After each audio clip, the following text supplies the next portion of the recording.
ya Kwale wameapa kutolipa ada inayotozwa kwenye biashara zao na serikali ya kaunti ya Kwale.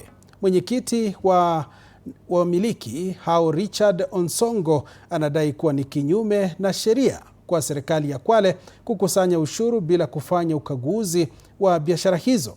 Onsongo ambaye pia ni mkurugenzi wa bodi ya kudhibiti vileo amelalamikia ongezeko la uuzaji wa pombe haramu katika kaunti hiyo. Sasa anaitaka idara husika na kaunti kuzikagua biashara zote za pombe kabla ya kutoa leseni ya kuendesha biashara hizo.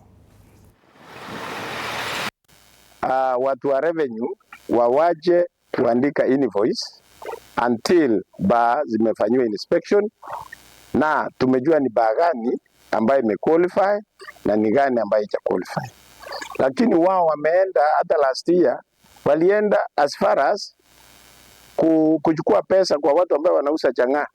Sasa chang'aa imekuwa pombe mbovu, imekuwa nyingi sana Kwale kwa sababu mtu anafungua bar anaanza kuuza chang'aa na pombe zingine ambapo sisi wenyewe kama board hatujaidhinisha.